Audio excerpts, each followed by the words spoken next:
looking back to man's origins, that which precedes him. Today we're going to look at that which is in front of him as he goes forth. If we think of what 12 means, number 12, in relationship to everything that we've spoken of so far, and we know that it represents the 12th cycle of the foundation. It's all built, so far, built upon the foundation. And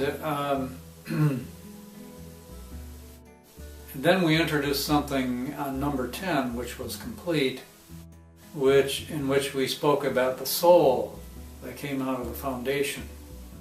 The one being the foundation and the soul being the zero. And we might also look upon number 11 as being the foundation that comes out of the foundation, which we described as a mirror or a replica of the foundation, an attempt to recreate the foundation as it were, on actually on a lower level, is generally how it turns out, because it's dealing with the depths. It's dealing with imperfection, as it were. And only Jehovah is all perfect. So when we get to number 12, which is man, well, 2 it represents, among other things, wisdom. So 2 is the wisdom that comes out of the foundation. This is what man represents. One of the things that mankind represents, the human as a species, male and female, we represent.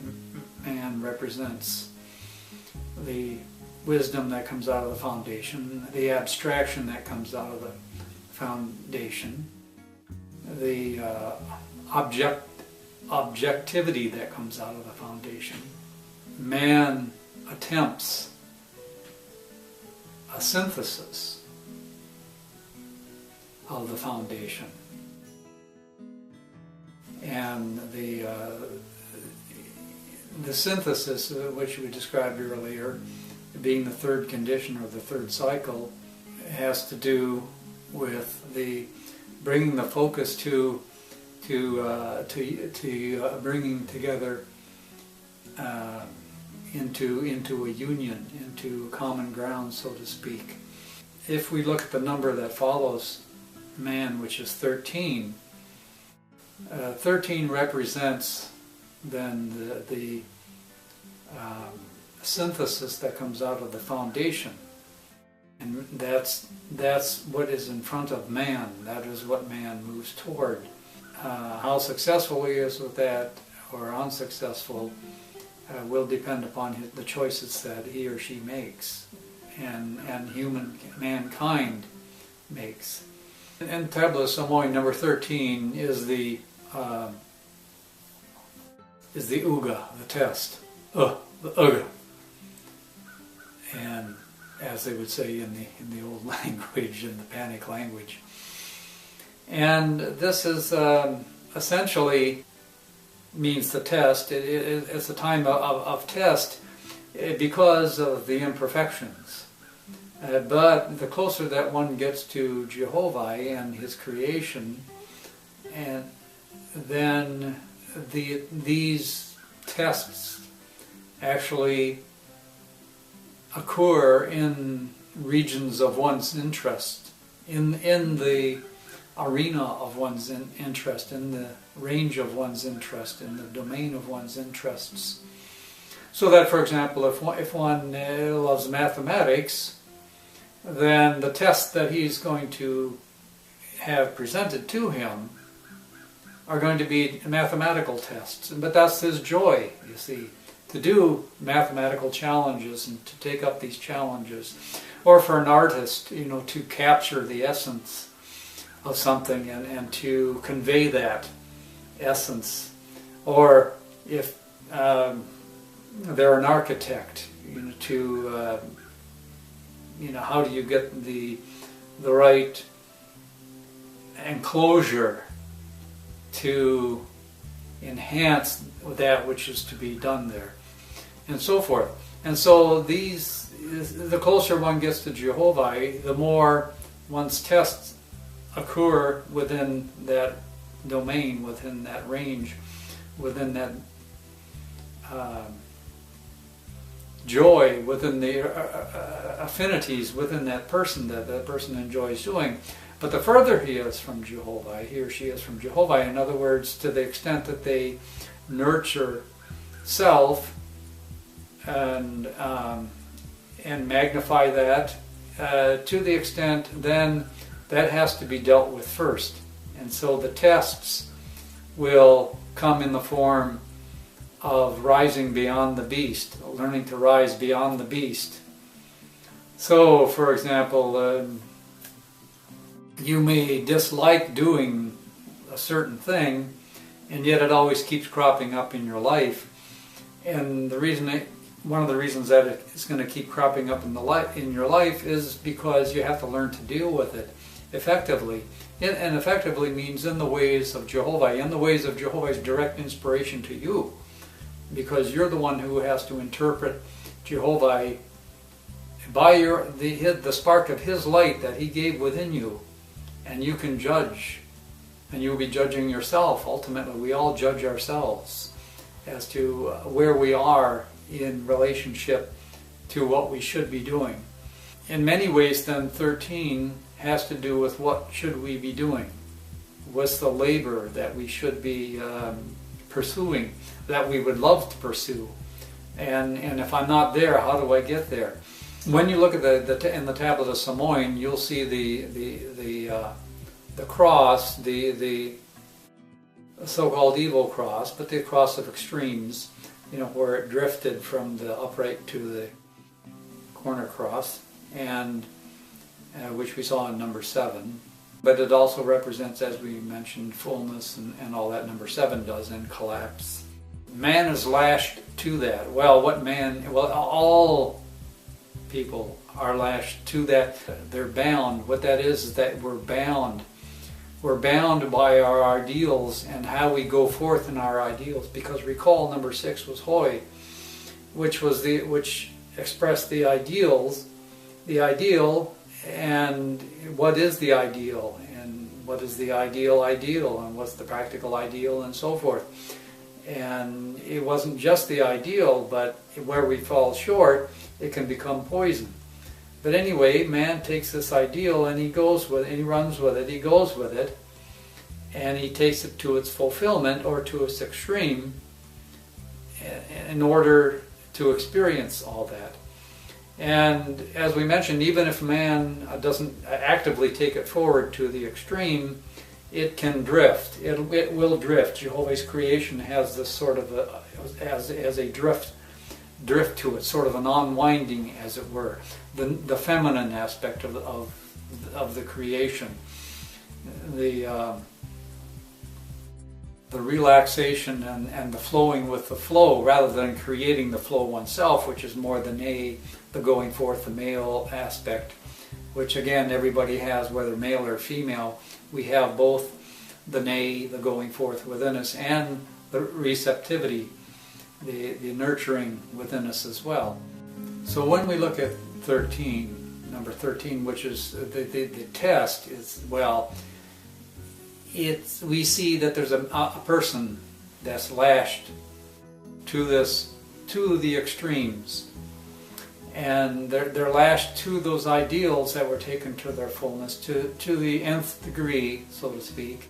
One thing that man has to learn is how to take it to the fullness, and then learn from it. When it's everything, because everything that we see that has form will run its course, and it will, it's born and it lives and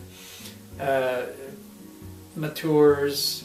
And then it slackens off, goes into old age and death, and it dies. And the same with any ideal that we hold, insofar as form is concerned. so that we will lose our physical body someday. That form will be gone, but our spirit lives on. And we learn this from Oahspe. But also, if we're born with what's called suis, what Oahspe calls the suis sense, we can perceive the spirits of the dead who are one-time mortals just as we are. And so they know that even though we lose this physical body, we continue on. And we also learn from Oahspe that if we don't have that, we can develop that. Oahspe tells us how to do that. That's through the faithless discipline. So the point being that we can attain to the fullness that we're all going to be brought to whatever it is that we hold as ideal, and the forms, all of creation goes through this particular cycle, through the Samoin, the sequences in Samoin. So the test, and in the old days,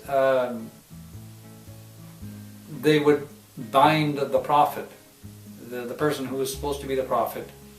They would bind him on the wheel, and the angels of Jehovah would come and release that person. If he was a true prophet of Jehovah, if it wasn't, he was left on the wheel to perish. Because the people at that time had no other means of discerning whether that person was real or if he was misleading them. There was no way for them to tell, because they weren't comprehensive enough in their judgment, in their soul, but we are today in this Cosman era. And so we don't need to lash people on the wheel. We don't need to put them to the test. We can know from within the light within our own soul where they are. If we tune into that light and follow the faithless discipline, essentially, practice the faithless discipline, apply the faithless discipline, which has to do with a vegan diet and cleanliness, and putting away of war and becoming a person of peace, and all those things that are in Oahspe. Well, we learn about it in Oahspe, but also in live in creation, through the inspiration not only of our Creator within our soul, but through Jehovah's kingdom above, through His heavens. We might also then consider that man to be, because number 2 is O, number 2 in Samoan is O, which meant sky, but also means heaven. And so we might also consider then the heaven as 12, which is the number of man, as being the heaven that comes out of the foundation, the 2 that comes out of the 1. Man represents this higher aspect, or we could say the penultimate of the creation. Then we have to choose, though. We choose our labor, essentially. When we're young, before we attain adulthood, a lot of things are chosen for us, but once we attain to adulthood, then we get to choose, or we should have the right to choose. And a lot of the development of mankind through history was leading him forward, so that through the angels of Jehovah, through his kingdom, so that man could have his own choices. As it says in Oahspe, to keep man from interfering with man, this has been a great labor. And so we want to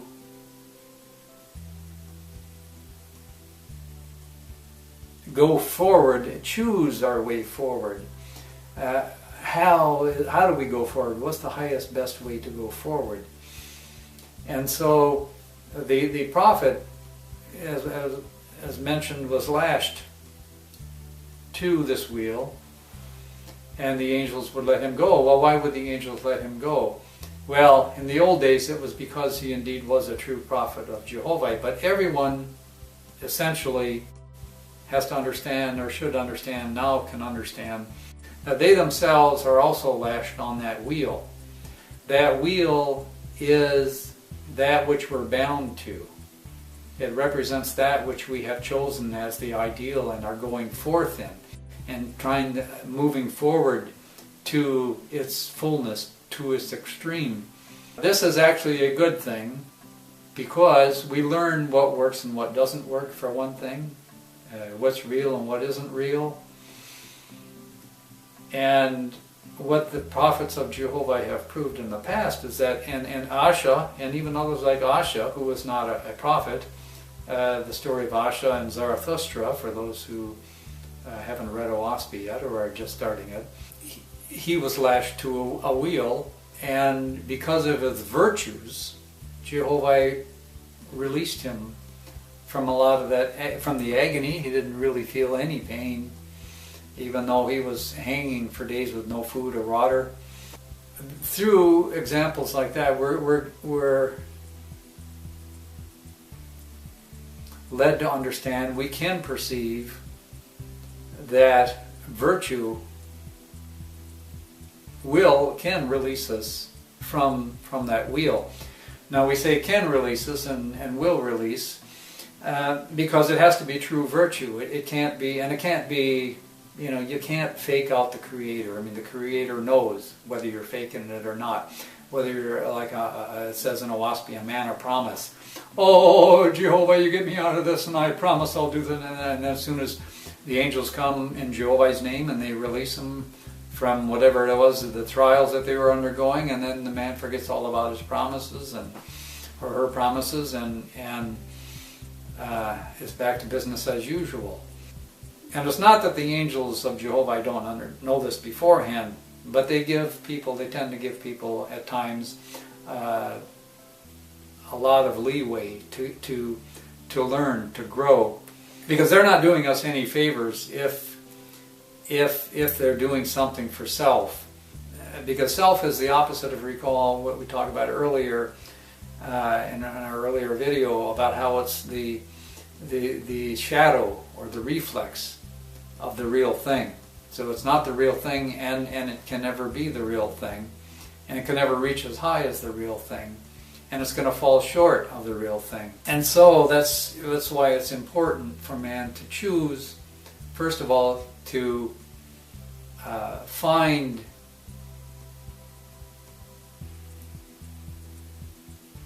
well, I was going to say to find Jehovah, but I wanted to be more specific about that, because we're actually told in Oahspe, through Oahspe, what the first thing is. The first thing is to become vegan, an herbivorous man and woman of peace.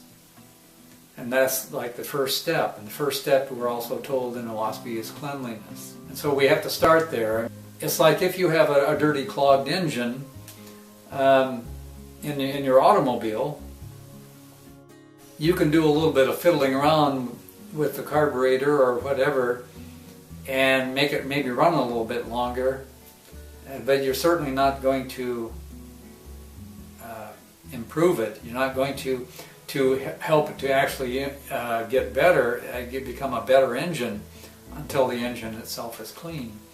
And so humanity is sort of is in the same way. To get released from these bondages, I mean, that's a very first step, because that's the first step in getting released from the bondage of the beast.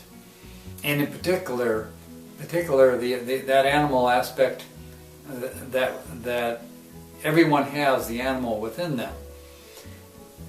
But the idea is to have the spiritual an ascendancy over the animal part. And if a person consumes animal product, and particularly flesh food, that cannot happen. They can't rise above the animal. They can't rise above the beast. Yes, to some extent, because of the angels and their presence tends to lift man up above that.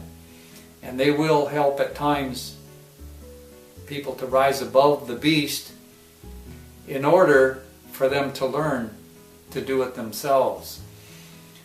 Or it may be for some other purpose. It may be for some purpose that's going on in a larger grand scale of things for the entire earth and for the betterment of all of humanity. But even if that's the case, it's so much easier for everyone involved if the person who's doing this is clean. And we inherit some good stuff. The good stuff, that's with our forebears, we inherit, as well as any shortcomings that they may have had. And so we also receive all that, and we go forward in that. One of the first things we want to do in order to be released from this wheel of life, we could call it the wheel of life in some sense. Well, the wheel of self really is what it is, because we cannot ever escape that. And so from the wheel of life, from life itself, it's always there. But the binding, we can get ourselves released from that.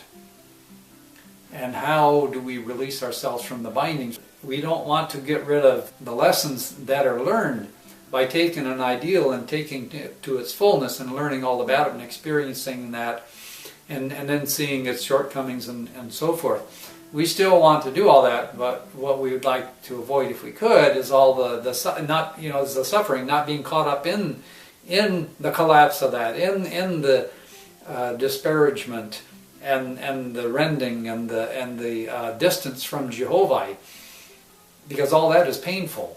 Even those who think, well, all right, well, I deserve this, because I've been really bad all my life, and so I deserve all that's coming to me and all that. And yet, ultimately, even a person like that will rise up in resurrection, and he will also, or she will also, be released from those bindings of self. It is in the release of those bindings of self where the tests that come will tend to be in the area, more and more in the area of one's affinities, one's enjoyment, one's wow, I love doing this kind of thing. It takes a while to get there, and it just depends upon where a person starts. Now, some people are born very close to that, and it doesn't take them long, and they're there, and other people have a long ways to go. And yet, since we are eternal, it may seem wise, it certainly does to me, that why not start now and labor in the ways that will help everyone, not just yourself, not just myself, but everyone. And so that's all a part of what 13 represents. What we're talking about is essentially two aspects of 13, of the test, of the Uga.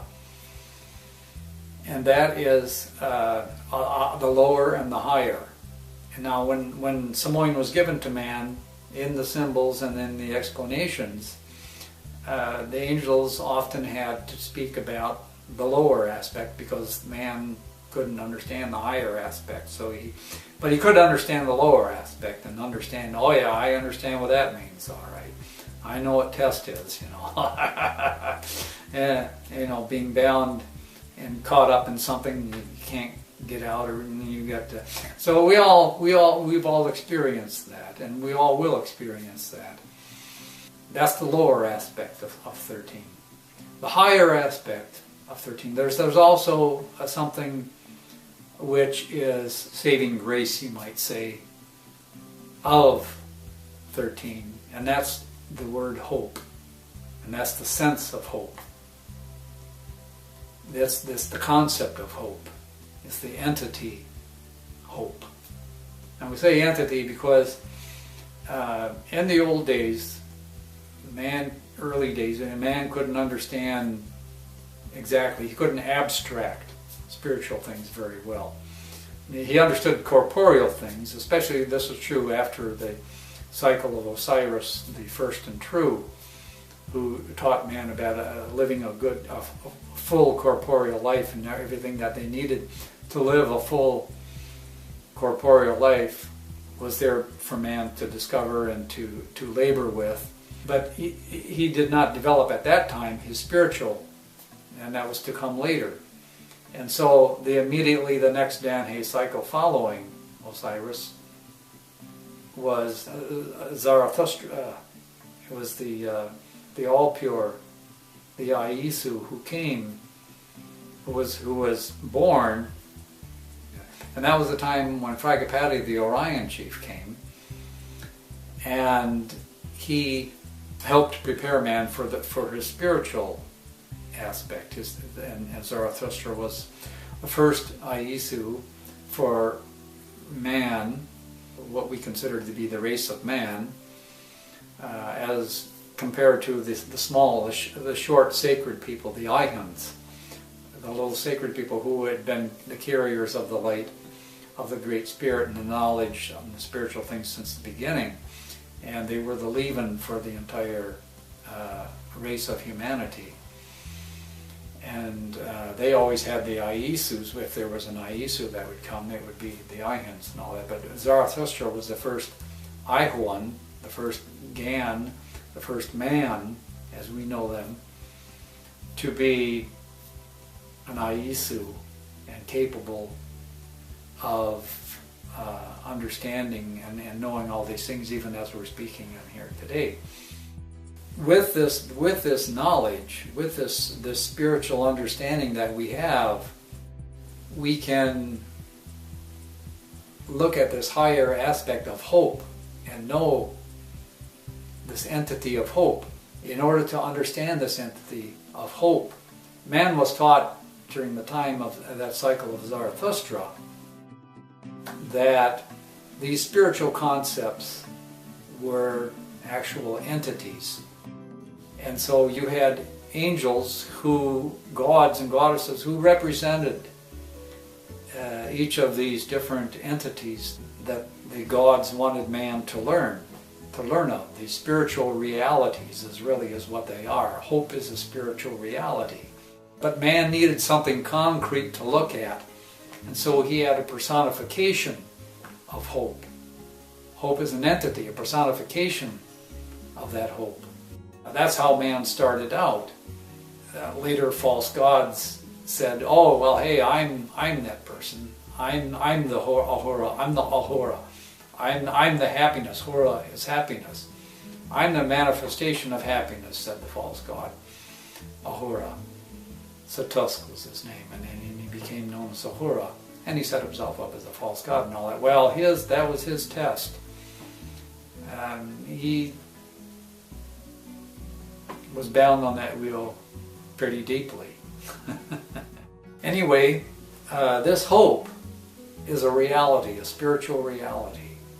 And that's hope is an aspect of what 13 is. So even though we have test and we get bound, we still can have hope. At the very least, I mean, yes, we can have other things beyond that. We can develop beyond that. We can have belief that, yes, I'm going to be released any moment, or trust that you're going to be released, or even faith that I'm going to be released, or even knowing, absolute knowing that you're going to be released. So we can have all those things, but at the foundation is the hope. Because if all else fails, you still have hope. Hope is still there. A light can come to you in the form of hope. You can see immediately that that's the way. Yes, I know there is hope.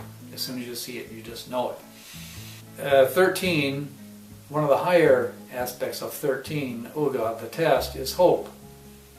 But it's also much more, as we mentioned, it's the labor that man, the arena that man chooses to labor in.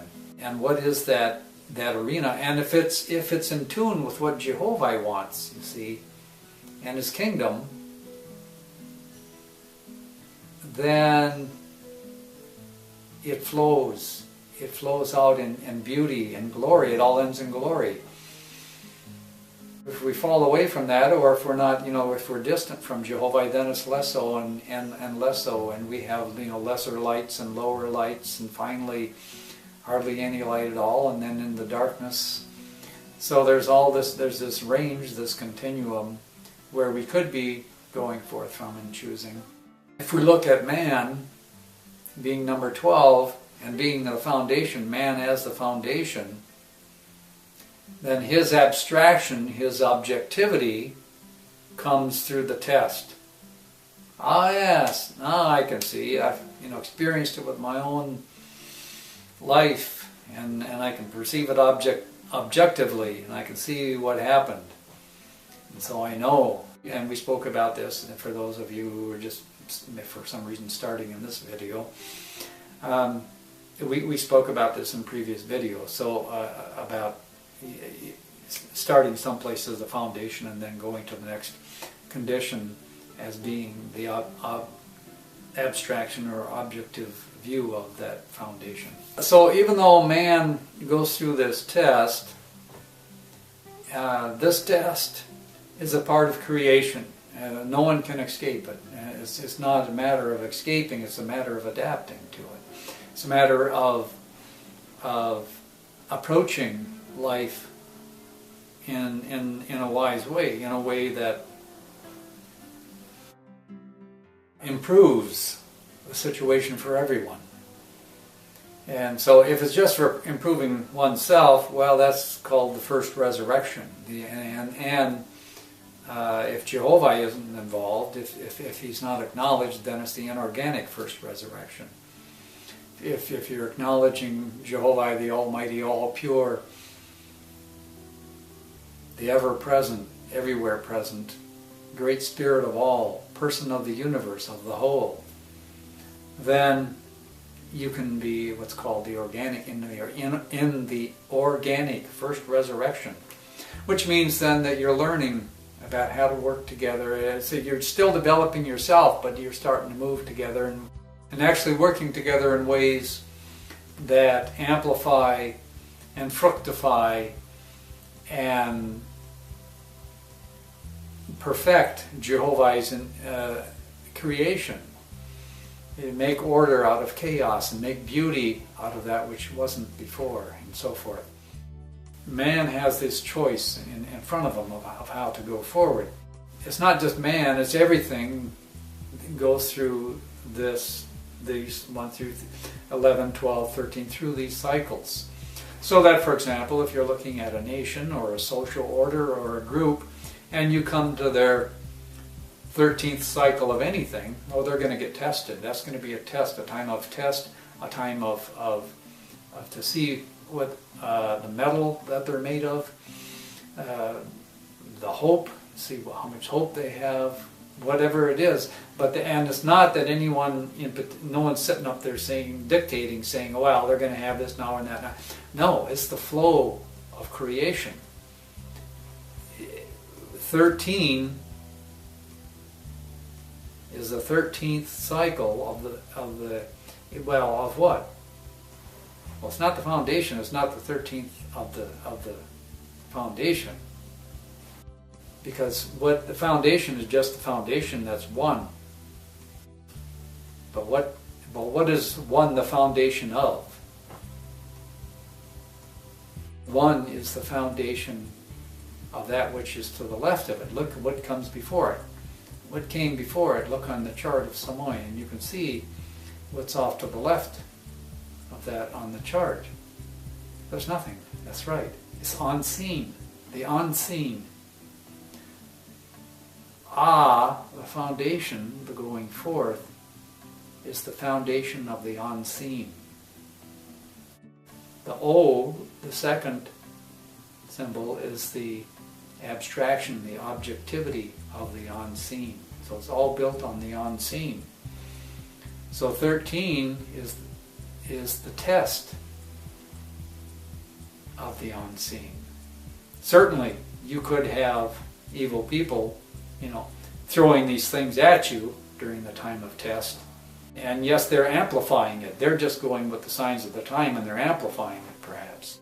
Perhaps not on purpose. When a social order or even a world is in their 13th cycle, and it depends upon the cycle that we're looking at, because there are different cycles.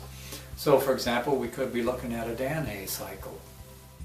Okay, well, what Danhe cycle are we in right now? And so you look back to where the foundation one cycle was, and you have to determine what is the foundation cycle for the Danhe cycles, and then you count forward, and you can look and you can apply these things to wherever we are in the Danhe cycles. Or you can apply it to other things. You can apply it to the 100-year cycles, 200-year cycles, 400-year cycles, 666-year cycles, 66-year cycles, 33-year cycles, 11-year cycles, 18-year cycles. We can apply all this, and we just have to find out where the foundation one is, or where the first cycle is. And we have to understand then what it is. What is that foundation? It's a foundation of what? In the case of the Tablet of Samoin, which is an explanation of reality, of all that is, of creation, it starts with the unseen. And so when we get to 12, so 12 represents as we mentioned, the abstraction or the objectivity that comes out of the foundation. Okay, but it's also not only in going 1 through 12, but also in going from that first row across Samoin, and then he starts, man, she, he, she, they start, mankind starts in the second, in the O, in the objective, because the first one's O, Esk, Isek, and so forth, 1, 2, 3, 4, all the way down to 11. So man is the second one. So he is also the objectivity of the foundation in that respect, being the foundation of that row, and also the second row, second being the second cycle, being the objectivity, abstraction. So man is those things. So when it comes to 13 represents, then we could say, looking at it that way, the second one up here is O, there's O, and then under here we have Gan, or man, and then we have the Uga underneath the O. So this whole row down here is an abstraction, or objective manifestation of that first row, which is more of a subjective row of going forth, laying the foundation for those 11 rows. Even as was the going forth, the very first sign, the very first symbol, the very first understanding, that's more of a subjective thing compared to the objective thing of the O. And we talked about that in an earlier video, so we won't repeat that now. But what we're saying here now is that this Uga, this cross, this test, is an objective manifestation of the O, of the sky, of heaven, of that which is above. We have to also bear in mind that while we talk about abstraction and objectivity, we're actually descending through 11 rows. Even though O, as you look up for O, when we're in that second one down, and so man is underneath in Samoin, and underneath O is the Uga, or the test. And so when man looks up, this is where he can see hope. He sees above him hope, the O. It's up above him for where he is. So he has something higher to aspire toward. And so this is a part of understanding when we go to the drift to the extremes, and then we get bound on there, having the all highest there, or the highest up above, something higher up there, so we have something to compare, something to aspire toward, a higher position from which to perceive and from which to judge. We can then know how to improve and so forth. So that we do have a higher to look up to, but what is that higher that we look up to? And that's where we come to the next condition, which is number 14, which is the uh. This is how they said it in the old days. It was almost like a grunt, but that was the panic language. The and so 14, the represents. Well, I won't start. We'll start with the higher aspect first, and we'll talk about the lower aspect. But it would just briefly mention in Samoan, if you know, if you've studied into it, you know that it represents evil spirits for one thing, and so we'll get to that. But what it represents, that the higher interpretation of what is all about, because is up here, it's up above. And so what represents is represents the all highest. What is the all highest? Because in the position before in test, you can look up and you know that there's a higher. But what is the all highest? Can you perceive what the all highest? Did you perceive something that's hopeful, that's beautiful, that and all that? But is it the all highest? Well, this is the next condition, which on the second row is synthesis, being the third one, even as in the first row, the synthesis was with Esk, where you had the canopy, and the horizon, the union of the two, the synthesis of the two. So man, when he reaches this condition of 14, he's looking up and he's trying to ascertain what the all highest is. So he sees it's up there, but he doesn't realize necessarily that he's not looking, it's not perceiving the all highest. What he perceives to be the all highest will fall somewhere within that range. So man will perceive what somewhere within that range as being his all highest. And it won't be the all highest, but for him it's the all highest, or for her it's the all highest. And therefore, in another name, we could say a condition associated with this cycle, with this symbol, with this reality of creation, is belief. The man looks up, he perceives what he perceives to be the all highest, and that's his belief. He believes it to be the all highest. And it's going to fall short. Now I said goy or guy, and that's going to come later. We'll understand that later when we get to it. But essentially, it means not all upright, not all good, not all bad, but the hypotenuse in between. And in other words, he slants. He's not totally upright, but even though it may appear to him to be upright, and yet there's only one true upright, and that's Jehovah, the I Am. In looking up and attempting to perceive this all highest, now there's a lot of spirits, especially in the older days, where they would say, hey, yeah, well, I know what the all highest is. Hey, or I'm the all highest, And so the spirits will come, evil spirits, and they'd say, yeah, well, hey, here's your all highest. I'm him, Yeah,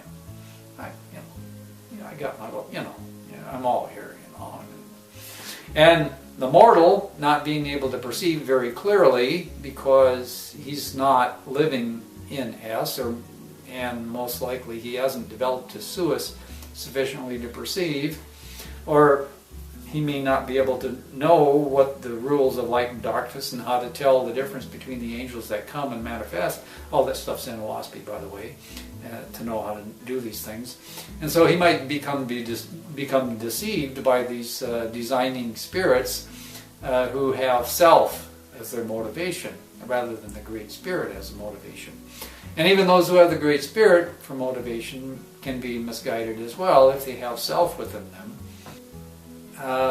This represents like a synthesis of that person's. It's like even as Druk, recall Druk was sort of like the flip opposite of that, because you had this for the and you flip that down, and you have the Druk down here. so up above you have, this is like a synthesis of all this up here. It's like a representation of the All Highest. And whereas the Druk, I mean, and that's heavenly, whereas the Druk had to do with the earthly, had to do with the lower stuff, the stuff that's on the foundation itself. Because recall that 11, which is Druk, was the reflection of the foundation. The foundation that comes out of the foundation, the replica of the foundation. The foundation being the the ground, the earth, that which is going to get built upon. So that's basically dealing with that which is below, and is dealing with that which is above, the heavenly, the higher things, the aspirations and so forth, the belief system. So man will then progress also in his sentiments from what he has inside him. So he will move from hope, which is 13, to belief. And so that shows a growth. If a person who's bound can think and hope that they get released, because they saw this hope, and this light of hope, and yes, there is hope. And if he sees that often enough, and he starts feeling some resolution and some loosening of these grips, because he's also he has changed his intention to go along with this hope, what he needs to do to get it better, his condition and all that. And after a while, if that keeps repeating, that then becomes belief. He starts believing, yes, I'm going to be released from this someday. I'm going to get released. So his growth of what the All Highest is expanded. It's grown, and so that's number 14, which then has to do, as we mentioned, with the synthesis of what a person perceives to be the All Highest. Now, as faithists, we know that Jehovah, the I Am, is the All Highest. Well, man proceeds then to the next step. And what is the next step? The next step in Samoan we see is 15. Well, that's wind. It's got an arrow there, and we're told it means wind. And man could understand wind. That's okay. That's an element. Yeah, I can feel wind against my skin. I can see it topple trees. But it also feels good. Yes, in the hot summer, you get a nice cool breeze that comes in. Or it's a cold winter and you get a warm breeze coming in. So it can be, good or bad, just kind of depending. But wind. So we're talking about wind. And so that is the outer explanation. It's very subtle. It's very subtle, wind is, as to how it moves and where it goes. And yet it's seemingly comprehensive in the sense that it seems to be everywhere, and it seems to fill all the space that isn't taken up by anything else. It just seems to be there. And in a way, that is very much like the cosmos, which is right up above it, the Isak. Well, what do you have from 14? You have a belief system that you've garnered about what the All Highest is, but you also know from interaction with others that it's not the only belief system around. There's a lot of different beliefs around, and they all have their, believe it to be their All Highest, and all those get integrated together in number 15, which is the wind. And if we look at 15, the 1, 5, it's the 5, the symmetry that comes out of the foundation. Wind will cause symmetry to happen. It'll carve away a mountainside, sculpt trees. As we mentioned about cosmos is integrative. Man being who he is here on number 12, it then being the fourth step or the fourth cycle of man, number 15 would be, then that the wind basically acts as an integrator for man. It integrates things for man. There's a lot of different ways that we can think about this. One thing, air being connected with thought, for example, and so and beliefs,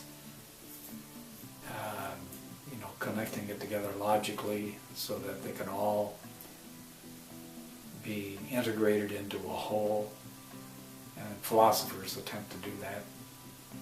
One of the things that in going forth man does is that he starts off with his labor, which is the 13, and learns with regard to that, and abstracts and objectifies, and then he synthesizes, and now he's going to integrate. And he has hope in his labor, he has hope, and then he has belief, and the all highest, he believes that it's going to, and then so the next step up is, after it goes hope to belief to trust. So now there's trust.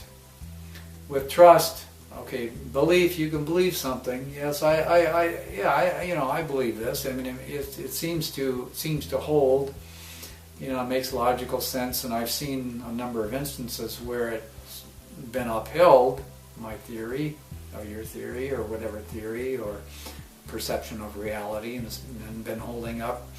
And so you start to trust. Then after a while, that belief starts building into trust. You start to trust that a certain thing is going to go a certain way.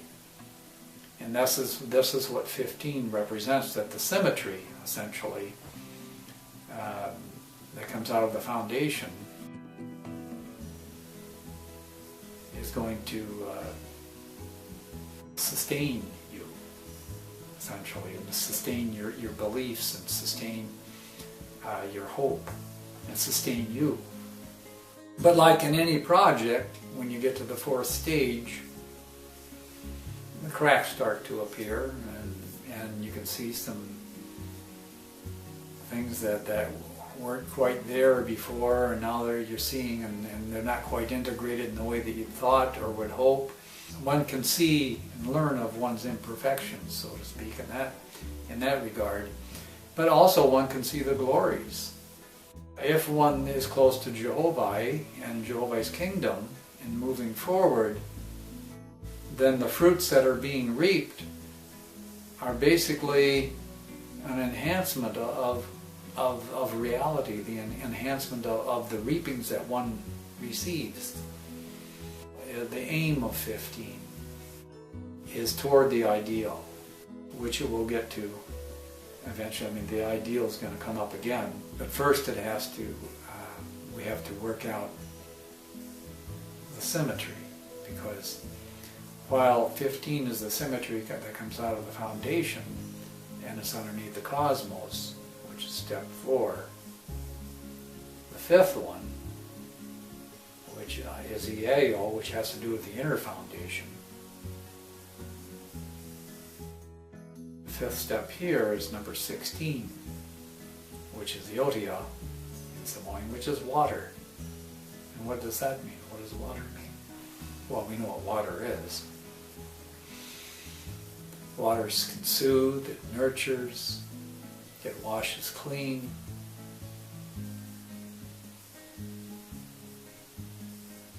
But it also is an element of symmetry, a very strong element of symmetry. And we know this in streams that cut through land, just as one example. Well, with 15 is you have the symmetry that comes out of the foundation, but that's wind, and wind is very subtle, we call. But one has trust that it's going to, that I trust in my interpretation of reality. I certainly believe in it. I have hope, and it's going to, I'll be okay on account of that. But it's subtle still in 15. And in 16 is more densified, shall we say. Because one of the things that water does is we know here in corporea, is that it precipitates. It descends downward. And so we could say it moves toward the earth, toward densification, toward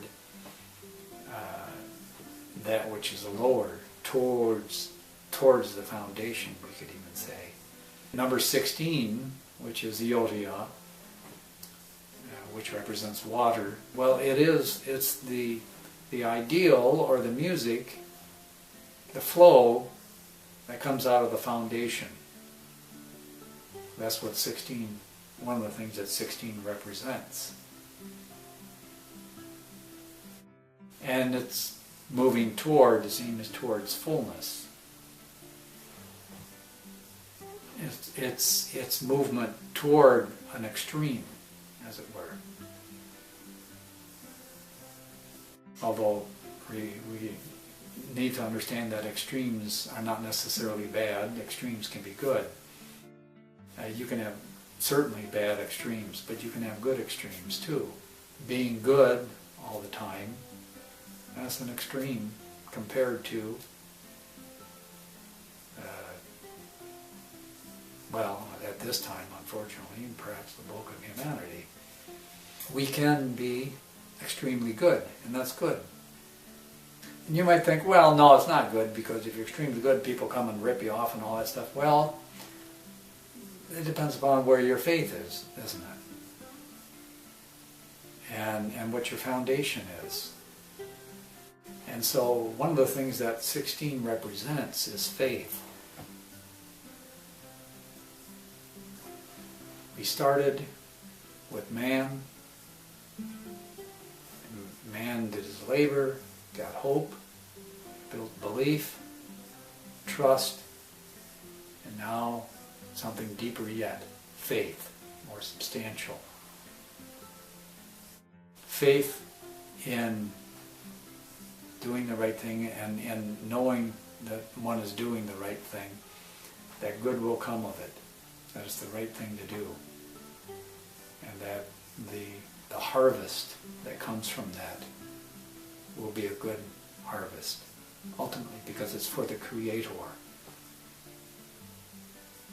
And if done for His purposes, through Him, which is to say through His direct inspiration, and in conjunction with Jehovah's kingdom, as one attains to that, this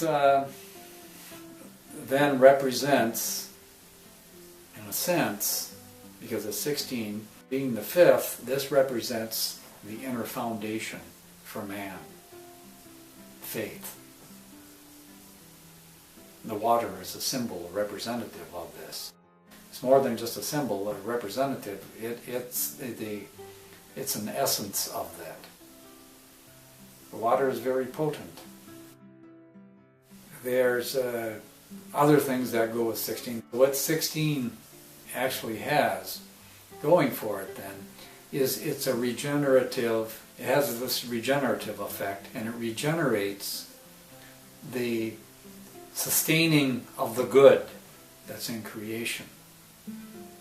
In other words, you start 1, 2, 3, 4, 5, 6, 7, 8, which is the first 8 in Samoin, and 8th being Eoi, which represents the order and system and regeneration in the field after the collapse.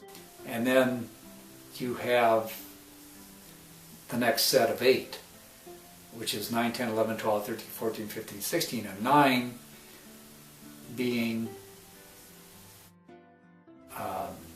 the sustaining of the good, which is Eloi. So here we have 16, which is faith. And where do we go from here? And faith being the inner foundation of man. And so we get some objectivity of that in number 17, which is the next step, which is light, which is dang in Samoan. 17, Samoan, so light is the ideal. Okay, it's the sixth one underneath, it comes underneath hoi. Hoi is the ideal, and dang is the objectivity. It's underneath the lower objectivity, but still an objectivity. An objectivity, an abstraction. An objectivity or abstraction of the ideal as insofar as man is concerned. And so light represents like the ideal for man. So let's look at the progress of man. So man is who he is. He is, I am what I am, and I will be a light of Jehovah ultimately. So we start and we have hope in our labor with the Uga, number 13, number 14. We have our belief, and we know what the all highest is and all that in 14. So then we go to 15, which is the wind, and it has to do with trust and the subtlety of creation and synthesis of the all highest. And then we have faith is developed, but with 17, with light, comes knowing. I know. So to know something, to actually know it so as to articulate it, is better than just to have faith in something. It's stronger than just having faith. Even as having faith is better than having trust, it's stronger than having trust, which is stronger than just having belief, which is stronger than just having hope. So man builds from hope to belief to trust to faith to knowing. Hope, belief, trust, faith, knowing. That's his 5. That's the Yeo, the inner foundation. In a sense, we can think of those as 5 building blocks for man as he develops, as he goes forward, because those are the first 5 steps within man as he proceeds in his understanding of the universe, in his experience with the universe, in his interaction with the universe, in his exchange with the universe. So then we come to number 18 next. And we'll talk about that next time.